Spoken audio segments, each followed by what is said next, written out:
எல்லோருக்கும் வணக்கம். எனக்கு விமர்சிக்கலாம் வாங்க பகுதியில நம்ம பேச எடுத்திருக்க டாபிக் மதர்ஸ் பர்ன் அவுட், அதாவது தாயாரின் மனநல சோர்வு.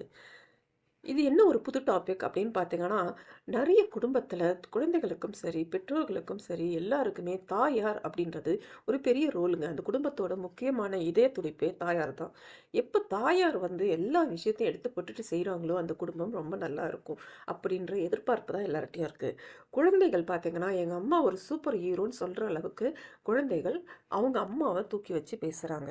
அதுக்கு முக்கிய காரணம் பார்த்தீங்கன்னா, தான் செய்ய வேண்டிய வேலை எல்லாமையும் சேர்த்து தான் தாயார் செய்யறது தான். இதே ஹஸ்பண்ட் வந்து பார்த்தீங்கன்னா, சின்ன சின்ன வேலையிலேருந்து ஆர்கனைஸ் பண்ணி வைக்கிறதால, ஒய்ஃப வந்து என் ஒய்ஃப மாதிரி யாருமே இல்ல அப்படின்னு அப்ரிஷியேட் பண்ற மாதிரி பண்றாங்க. ஆனா அப்படிப்பட்ட ஒய்ஃபுக்கே ஏதாவது ஒரு ஹெல்த் இஷ்யூ வந்துருச்சு அப்படின்னா, யாருமே அதிகமா வந்து சப்போர்ட் பண்றது இல்லங்க.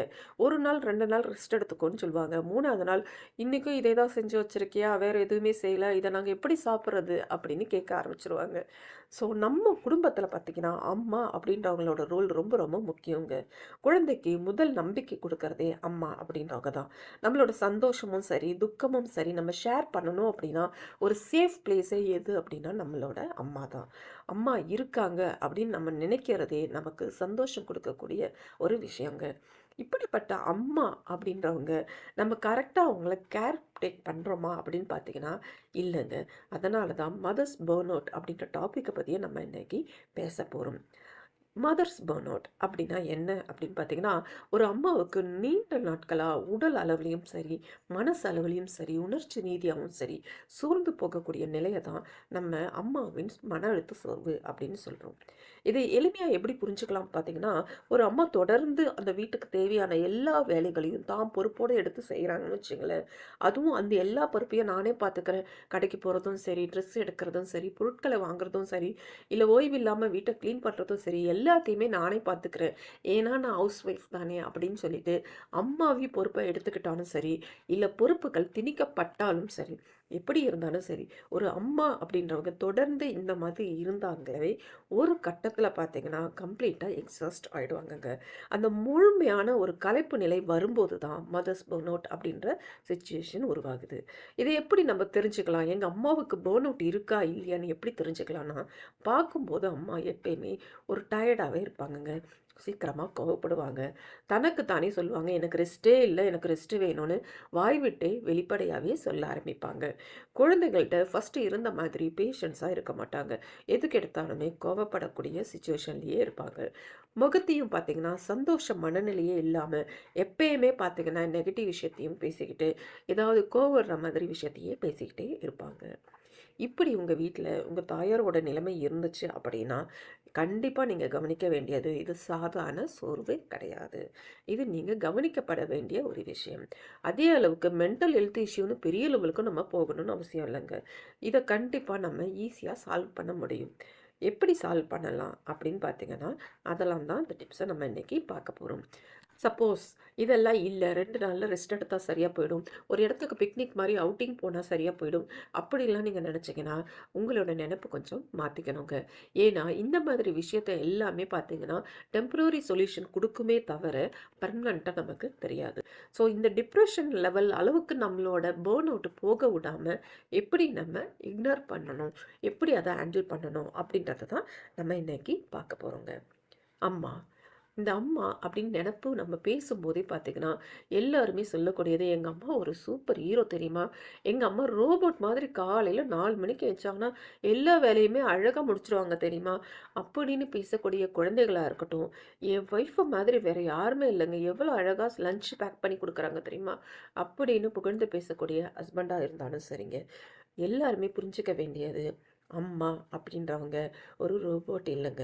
அவங்களும் நம்மள மாதிரி சாதாரண ஒரு மனிதர் தான். நமக்கு குடும்பத்துக்கு குடுத்திருக்கக்கூடிய தேவை இல்லாத இந்த அதிக பொறுப்புகள் தான் அவங்களுக்கு இந்த ஒரு நிலையே குடுத்துருச்சு. கண்டிப்பா அவங்களுக்கும் ஓய்வுன்றது தேவை. அவங்க செய்யக்கூடிய விஷயத்த நம்ம அப்ரிஷியேட் பண்ணக்கூடிய விஷயமும் தேவை. அதே சேம் டைம் அவங்க மேல நமக்கு கவனமும் தேவை. இப்படி இந்த மதர்ஸ் பர்ன் அவுட் அப்படின்றது ஒரு நீண்ட கால ஸ்ட்ரெஸ் ஓவர்லோடால தான் வருது அப்படின்னும் நம்ம எடுத்துக்கலாங்க. இந்த மதர்ஸ் பர்ன் அவுட் அப்படின்றது ஒரு சின்ன விஷயம் இல்லைங்க. அது ஒரு உண்மையான மன அழுத்தத்தோட பிகினிங் ஸ்டேஜ். இதை புரிஞ்சுக்கிட்டு நம்ம ஹெல்ப் பண்ணாவே இல்லை ஹேண்டில் பண்ணாவே அந்த குடும்பத்தை கரெக்டாக பேலன்ஸ் பண்ண முடியுங்க. அம்மாவோட பர்ன் அவுட்டுக்கு முக்கியமான காரணங்கள் என்ன அப்படின்னு பார்த்தீங்கன்னா, மென்டல் லோடு அதிகங்க. வீட்டில் இருக்கக்கூடிய எல்லா விஷயத்தையும் நினைவு வச்சுக்கக்கூடிய ஒரே ஆளாக நம்ம அம்மாவை தான் எதிர்பார்க்குறோம்.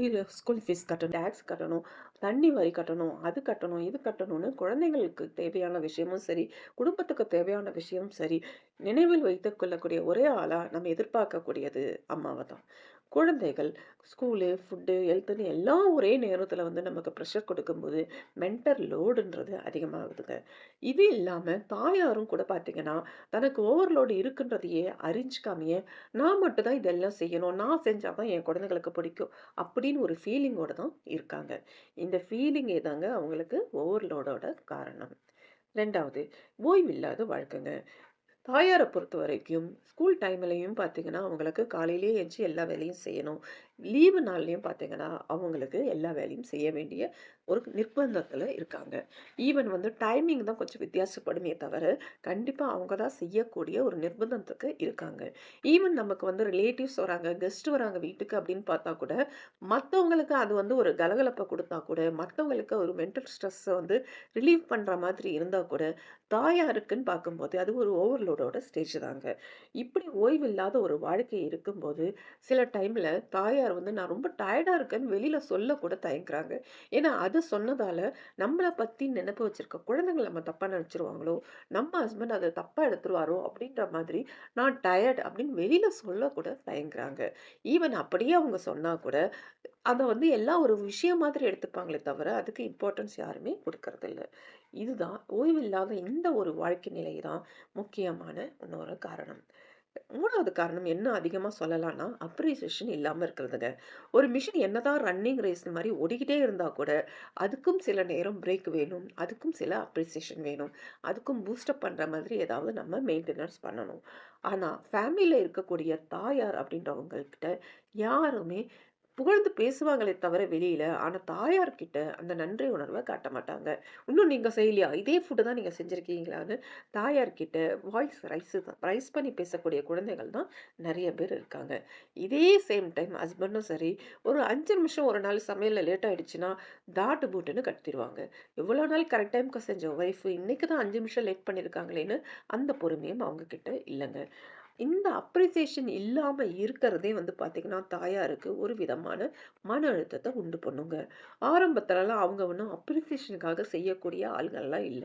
ஆனா, ஒரு லிமிட்டுக்கு மேல எப்ப நமக்கு அப்ரிசியேஷனே கிடைக்கலையோ, அப்பயே அவங்களுக்கு இது ஒரு செல்ஃபா பார்த்தீங்கன்னா, ஒரு பர்டனா உருவாயிடும்.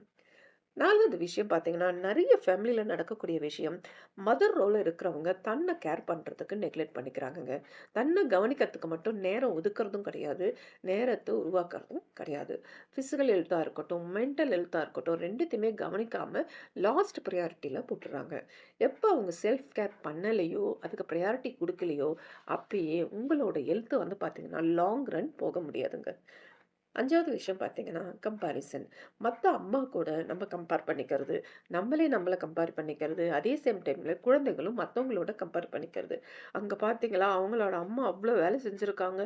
அழகா சுடிதார்லாம் போட்டுட்டு வெளில வராங்க. ஆனா நீங்க பாருங்க எப்ப பார்த்தாலும் இந்த மாரி தானே இருக்கீங்க. ஒரு நல்ல ட்ரெஸ் போட்டுக்க மாட்றீங்க. ஒரு பளிச்சுன்னு இருக்க மாட்றீங்க. ஃபேஸ் வந்து பார்த்தீங்கன்னா, ரொம்ப டல் எஃபெக்ட்டா வச்சிருக்கீங்கன்னு குழந்தைங்களே கூட பார்த்தீங்கன்னா, அவுட்டர் லுக்க வச்சுக்கிட்டு கம்பேர் பண்ணக்கூடிய நிலைமையில இருக்காங்க. வீட்டில தானே இருக்கோம் அப்படின்னு சொல்லிட்டு செல்ஃப் கேர் மறந்துட்டோம் அப்படின்னா கூட, இந்த கம்பேரிசன் விஷயம் எல்லாமே நமக்கு ஒரு குறிப்பிட்ட ஸ்டேஜ்க்கு மேல ப்ரெஷரா மாறிடுங்க.